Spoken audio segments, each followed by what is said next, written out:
understand how to overcome objections that you're getting so that you don't have this issue anymore. Hey, embracing the Oompa Loompa. I look great as always. Appreciate you, Katie. Thanks. All right, amazing. Drop in the chat what industry you're in and what objections that you are currently getting. Right now we have the price is too high. It's too expensive. Yes. What else? Not enough money. Yikes. Business partner. Yeah. There's so many objections. I want you to write this down. So it's really important when we do these trainings. I want you to write down as many notes as possible because this is actually going to help you make sales this week. So you don't have to wait. You can make sales right now for this. Okay. Hey, let's go. So the very first thing is that you have to understand that an objection that somebody is giving you is simply because they have some amount of uncertainty in their brain. Okay. Now, the best way to learn how to do this is, first of all, taking a massive responsibility. Who is the person that caused uncertainty in your prospect's brain? Did they wake up today and say, oh my gosh, you know what? When Sally comes and calls me today, I'm just going to get super triggered and tell her I'm busy. Get off the phone. Or you know what? Today, when I wake up and I get on a sales conversation later today with Sally, you know what? Through the middle of it, I'm just going to go through the whole entire thing for an hour. And then at the end, I'm going to say, you know what? I'm just going to think about this for a little bit. Like, no, did she wake up thinking like that? No. Did somebody wake up and say, you know what? When that person knocks on my door, I'm just going to get super triggered by them and to get rid of them. No, that doesn't happen. So what did happen? You happened. You got in someone's way. You caused somebody to feel uncertain by you. Okay. Something that you did caused them to feel this uncertainty, but it's okay because I'm going to show you how to overcome this if you cause uncertainty. Yeah. Let's go. So the first thing that we're going to do is welcome to your mindset shift because objections are just concerns that need clarity or just concerns that have a story that this person is telling themselves that simply are not working. Sales should absolutely feel authentic. They should feel empowering, and you should feel like it's aligned to your values. Otherwise, you're not going to really want to do it. Right? Which is why we are trying to make sure that we are connecting to this person. How do you connect? How do you really persuade somebody? By getting into their shoes, by understanding their situation better than anybody else. Now, what does that mean? That means that with my prospect, I'm trying to emotionally connect to them. I'm trying to understand them better than anybody has ever understood them before, ever. Which means that I connect to them emotionally. I care about them. I understand their needs, their wants, their desires. I know what makes them happy, what doesn't make them happy. I'm like right there with them. I'm seeing their perspective. However, here's the caveat. I do not buy the bullshit they're telling themselves. Okay. If somebody is telling you and telling themselves a story that does not serve them, I cannot believe them. And what are objections? They're literally stories that people are telling themselves. They're telling themselves, I don't have the money. I need to go talk to this person before I make a decision. Oh, I don't make fast decisions like that. Oh, I don't have the time for that. What are all those? Those are all stories. They're all belief systems. Yes? Now, what's really important is that you cannot have the same belief system or you will believe your prospect. Okay, let me repeat that again. You cannot have the same belief system as your prospect or you will believe your prospect. So for example, I saw this on a TikTok video. I thought it was really good. This guy has this woman up on stage and he says that the whole entire crowd, he makes them point to her and they're like, say, you're stupid, you're stupid, you're stupid, you're stupid. And he's like, are you offended? And she's like, well, of course I am. And he says, when did you start believing that you were stupid? And right before this, he has the whole crowd point to her and says, you're blue, you're blue, you're blue, you're blue. He says, are you offended? She's like, no. He said, why? She goes, because I'm not blue. Then he has the whole crowd point to her and be like, you're a frog, you're a frog, you're a frog, you're a frog. She goes, are you offended? She's like, no. He's like, why? She's like, I'm not a frog.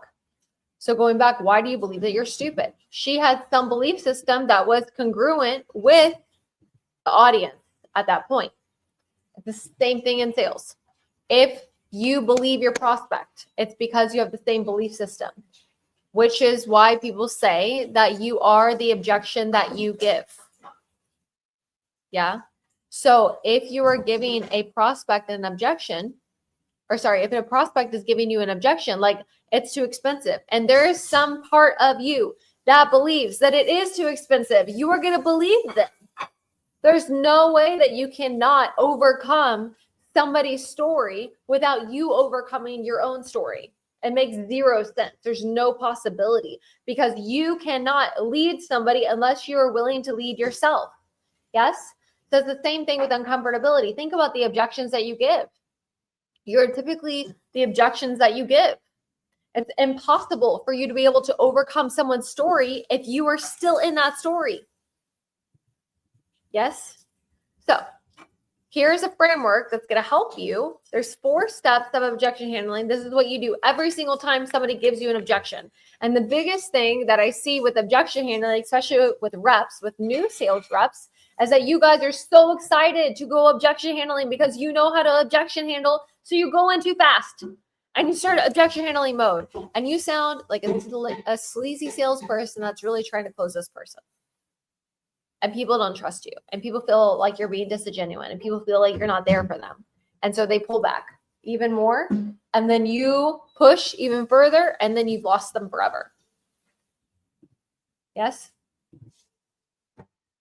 So Eric says here, what if my product is the same product as my competitors at the exact same terms, however, mine is priced higher? You're thinking about the price. Price-based outcomes. It's not about the price. It's about what this thing will do for somebody. So if you're thinking about just the price, we're already in the wrong way of thinking. What does your product solve for somebody else? What does it solve for somebody else? Because do you really want the cheapest price? Or are you wanting to pay maybe a little bit more and be able to get this? What is the outcome that they're looking for? Yeah. And again, there's tonality here. There's pausing. I'm not trying to prove someone wrong. I'm just trying to get them to think about a different perspective, a different story. What story are they telling themselves? That's not really working. Yeah. So here's the 4 steps. Number 1, disarm. Okay. You are going to disarm this person. If somebody has an objection, typically it's a triggered response. Typically there's uncertainty in their body. So it's my job to get them to calm down. So number 1 thing that I can do that's really helpful is literally do nothing. Do nothing for 5 seconds. 1, 2, 3, 4, 5. They give me an objection. I wait. I pause. A beautiful pause. There is so much power in a pause. Just wait. Wait for a few seconds. Don't respond. Okay. Let their brain catch up with them. The second thing I can do, in addition to a pause, is I could say, oh, that's not a problem, but I don't have to say that. You just want to calm them down. Step 2 is ask for clarity. What does asking for clarity mean? It means that I am trying to understand their perspective. If they give me an objection, I'm trying to understand what's behind that. Where is that coming from? Why are they thinking like that? And I'm doing it from a place of curiosity, a place that I care. Why is this person thinking like that? Here's a few clarity questions that I could ask. Well, when you said that, could you expand on that just a little bit more? I'm trying to understand. How do you mean by it's too expensive exactly? Could you give me an example? What do you mean by whatever? I'm just trying to have a little bit more context. What do you mean exactly when you say whatever it is? You can mirror it back to them. It's too expensive. There's so many different ways, but you got to get clarity, because I would be very foolish if I thought that I understood what this person means.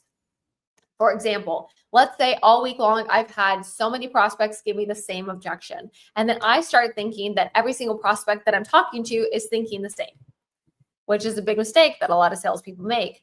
And so the next person tells you, yeah, it's too expensive. And you go into this whole thing about how they need to find the money and blah, blah, blah. And the lady's like, look, I just spent 40 grand on my kitchen yesterday. So the problem is, it's not that I don't have the money. It's just that my husband's going to kill me if I spend this much money again today. Like, can we wait a week? Right? Like, you have no idea what somebody means unless you ask. Therefore, you have to ask for clarity. And yes, you can absolutely provide these principles if you are recruiting. Recruiting is a really great industry. I've trained so many girls in recruiting. Recruiting's so good. Yes, if somebody's giving you an objection, we're going to get some clarity as to what's going on behind that. Next thing is that we're going to have a discussion. Again, what story are they telling themselves? I need them to flip their story and have a different story. So we're just going to talk a little bit. I'm trying to understand them, right? I'm trying to understand where they're coming from. I'm trying to logistically handle any problems that come their way, trying to understand how they can solve it for themselves. And then lastly, I'm going to empower them. Fourth step is empower, empowering them to make a new decision. How do I get somebody to change their perspective? By thinking about pain that their situation is causing them and how they can't take it anymore, or future pain of what's going to happen if they don't make a change. There's consequences if you keep thinking like this. We don't want you to keep thinking like this. This ain't working. We need to change it. We need to become more. We need to do something different. This doesn't really work. So I need them to think about something else. Now, for example, let's say somebody says it's too expensive. I wait. When you say expensive, could you maybe expand on that just a little bit more for me? I'm trying to understand where you're coming from. Yeah, I just really didn't have the money and plan for this right now, but I really want it. And so then we have a discussion. Well, money aside, do you really feel like this is the answer for you so that you can, let's say I was in recruiting, so that you can really get the job that you want? Well, yeah, I do. Can I ask why? And they tell you, and more importantly themselves, as to why. And then I go into logistically handing the funds, right? Which this would be a little bit different because if I was in recruiting, I'd be talking to a business for applying the funds. But, it depends on what side of recruiting I'm in. So what other avenues do you have in place to maybe get the funding together so that you can, and I'll talk about their outcome that they're looking for. Let's say that I was in marketing. Well, what other avenues do you have in place to find the funds so that you can be able to attract in higher quality leads for your sales team so that they can make more money and your company grows this year? Like, what other avenues do you have? Well, we were already off a budget and we already spent everything. Well, I guess what other department could you possibly pull from so that you guys can increase your revenue and stop bleeding out every single month? Oh, I didn't really think about it like that. Well, maybe I can do this and I can do that. And then I'm trying to empower them to make a new decision. I'm like, how are you going to be able to increase your revenue and increase your profitability if you don't bring in a higher quality lead and you don't increase the cash flow that's coming in every month? Well, I haven't really thought about it like that. So what are we going to do here? Try to get them to go into the next steps. Try to get them to committing to this next part of our process so that they can get the answer that they want, right? Next steps are really simple. We typically will fund this here over the call, and then we'll set you up with, a onboarding call with this person, do this, this, and this. Is that appropriate? What do you see as our next steps here? And I'm just trying to overcome whatever concern that they have going on in their mind. And again, sorry guys, we're doing this in the middle of my day. So my cleaner team here, they're really, really awesome though. This lady, she's amazing. She's like the best cleaner I've ever had. And I just love her. And this is the only time that she can come during the day. So she's going to be cleaning where we do this. If that's okay, we're just going to be with it. How do I answer talk to a spouse? First of all, if you are doing, I need to talk to my spouse, that is something that needs to be pre-handled in the call, typically within the first 15 minutes. If somebody says, If somebody's talking to me and I know that there's a possibility that there's a spousal objection that's getting in the way, I'm going to find out if this person is married within the first 15 minutes of the call. And it can look something like, hey, oh, forgive me, I forgot to ask you, are you on your own? You have a family you take care of? Oh, I have a family. Oh, what does that look like? Oh, yeah, my husband, John. Oh, what does John do? And they tell me, first of all, I'm figuring out, like, is there somebody else that can bring in income that could possibly help pay for this? Yeah, they tell me what John does. And then I ask, like, well, do you feel like John, like, does he know we're on this call? Are we on like a secret mission over here? Like, what are we doing? You know, yeah, no, he knows. Well, how does he feel about you doing this so that you can? I talk about her outcome. I'm consistently throughout the call from the very beginning all the way to the end, always talking about the outcome that this person is looking for. Why? Because you're not selling the thing. You are selling the results of whatever you're selling does. You're not selling a home. You're selling a safer neighborhood for a school. You're not selling marketing. You're selling a higher quality lead, more cash for a company. You're not selling solar. You're locking in the rate and lowering someone's bill. You're not selling insurance. You're selling financial protection for someone's family when they pass away. So it's really important that we're consistently thinking about the result that somebody's saying, and we're constantly talking about that throughout the call, so somebody stops thinking about price-based thinking. Price-based thinking gets somebody nowhere. I need to think about the outcome that they're looking for. What's more risky, doing nothing at all or buying your product or service? So when it comes to the spouse, I need them to think about, does this person feel like if you do something like this, you will get the result that you're looking for, right? How does Bob feel about you possibly starting your own business so that you can eventually quit your 9-to-5 and stay home if you were in network marketing, right? How does Bob feel about you possibly renovating the kitchen so that you can bring your family in and be able to really entertain them for the holidays and create memories that you haven't had yet if you were in home renovation? It's all the same. It doesn't matter what you're selling. It's all about the outcome that you're looking for. And what are they going to say? He's either supportive or he's not supportive. And then you put her in an identity frame. So like, let's say that she says, oh, he's really supportive. I'm like, wow, that's really great. You'd be surprised at how many women I talk to that don't have a supportive words go really too fast in my brain. That's really great. You'd be really surprised at how many women I speak to that don't have a supportive spouse. Like, you guys have a really amazing relationship. That's amazing.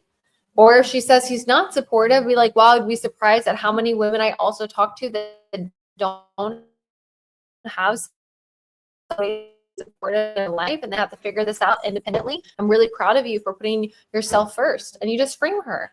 It's not hard. It's just about learning the skill that's going to really help you figure this out. Okay. Lastly, I want you to avoid the fight or flight reaction. You need to stay unbothered. Okay. You are calm, grounded, unattached. Sometimes you can breathe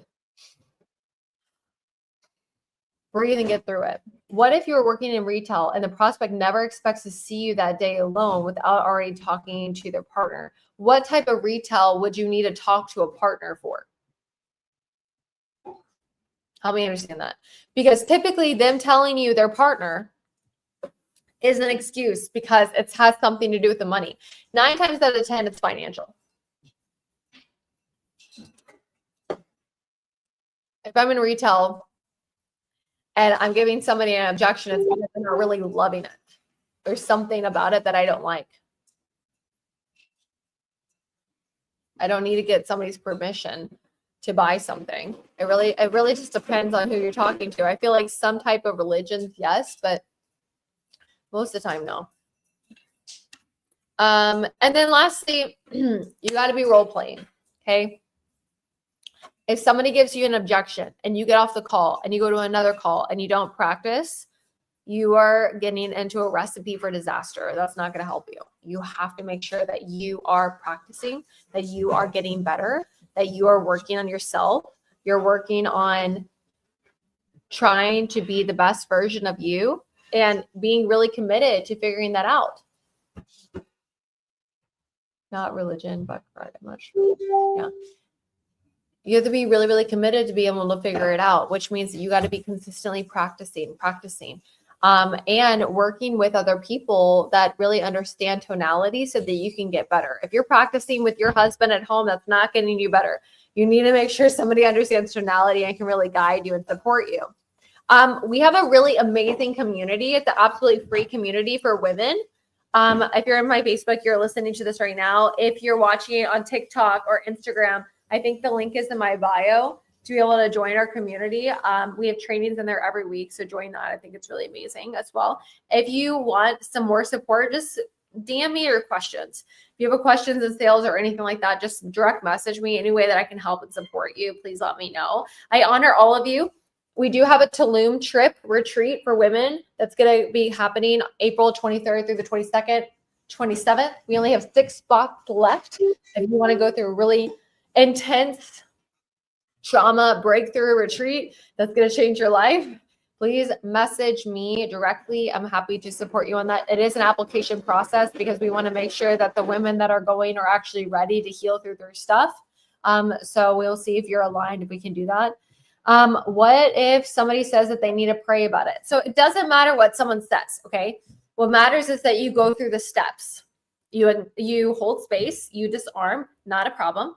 Then you go number 2, which is getting clarity, understanding. When you say you need to pray about that, like, can you help me understand a little bit more what you mean so I can have a little bit more context? Well, yeah, typically I always do this or always do that, right? And trying to understand, like, what story is this person telling themselves? What is going on? And try to see what the other side is here. Here, I actually have this written down. If this person always does this, and they're not happy with where they are in their life, do you think that maybe the way that they have thought to get themselves to where they are today is going to help them again? Probably not. Probably not. Here.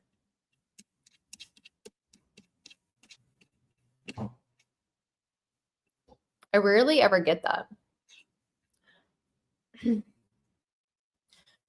What you can ask in terms of trying to have a conversation about that is like, how do you feel God would feel about you? And you talk back about whatever they wanted. Talk about the outcome. How do you feel God would feel about you doing this?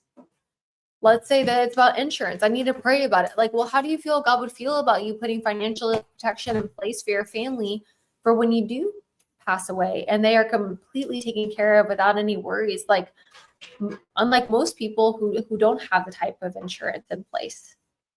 You're not going to find anyone say like, no, I think that he would not want me to help anybody, right? We're just trying to understand where they came from. Yeah, discussion. So we're just trying to get them to think about an alternative. Okay, so notice here, like even when I had discussion here, how do you feel that God would feel about you being able to do whatever it is that you're wanting? I'm trying to get them to think about a different story, right? Typically, the only way I can get them to change their mind is thinking about pain or future pain, right? Future pain. What about them deflecting and say, hey, we're still interested, but we need to take care of something at the moment before we can do this? How to sound authentic or true? Sounded cold on voice. Yeah. Okay, so somebody says, I need to take care of something. Again, the same thing. You're in disarm, not a problem. Can I ask like what specifically you need to take care of so I can understand a little bit better? Ask for clarity. They tell you I needed to think about pain or future pain. So if I was talking about pain, I'd be like, well, my only concern for you is that earlier you mentioned to me that you've been dealing with this for 6 months and it's causing this pain point, this pain point, this pain point. Like, are you really sure that this is really what you want? Now challenge. Or I can talk about future pain. Well, yeah, I mean, you could definitely go over that for sure. And do whatever first. Have you considered though, like what's more risky? Is it more risky to do nothing at all? And maybe you keep having this pain point come up and then, hold on. How would I say that? Yeah, you know, we just want to take care of this first. They give me some understanding of what it is. I'm like, yeah, you could. My only concern for you is like, what's going to happen if you don't do anything about this? And another 6 months goes by and it gets worse. Like, what's more risky for you to do nothing at all or for you to be able to do this so that you can, I'll talk about the outcome that they're wanting. Again, don't talk about price. It's always outcome, outcome, outcome, outcome, right? And then somebody says, what do I do if somebody says, you're just trying to sell me something? That means that your tonality is off. It has nothing to do with what you're saying. It has to do with how you're saying it, okay? There's 4 levels here. What you're saying, how you're saying, the intention behind what you're saying, and then your belief in yourself. So if you are not working on you internally, you can't be in a place where you can persuade and influence somebody else. It's impossible, okay? If you have a bad intention, if your intention is to sell them versus to help them solve a problem, they're going to feel that shit, okay? If your tonality is off, this is why it's so important to get training on tonality, right? Like, we just did a 4-day closing deals and heels challenge. It was absolutely incredible. I think that we have the replays for $97. So it's like 8, 9, 10. It's 10 hours of training. If you did not go to that, just please message me below or go to closingdealsandheelschallenge.com/VIP and just buy the 10 hours of training. It will help you. Okay. You'll understand it so much more. Yeah. A lot of women went to that. It was incredible. 4 steps again, really quickly, and then we're going to pop off here. Number 1, disarm. Number 2, you're going to be asking for clarity, understanding their situation. Number 3, you are going to be discussing, getting them to think about a different story. The story that they have right now does not serve themselves. What was going to happen if they keep thinking like that? And I'm going to empower them to make a new decision. I'm going to hold space for them. I'm going to be their big sister. I am going to be willing to be uncomfortable in order for them to have a breakthrough so that they can have whatever it is that they're wanting. Yeah. All right, guys. I honor all of you. I will see you later. Thank you for bearing with me as we have like cleaners here today and as my face is orange. But it's fine. I love us just being real, and I'd rather just us continuously doing these lives versus me making some stupid excuse as to why I didn't want to pop on here. So I love you all. Have an amazing day. See you soon. Bye. Bye, guys. Here we go. Bye, everyone. I can't end it. There we go. Bye, guys. Peace.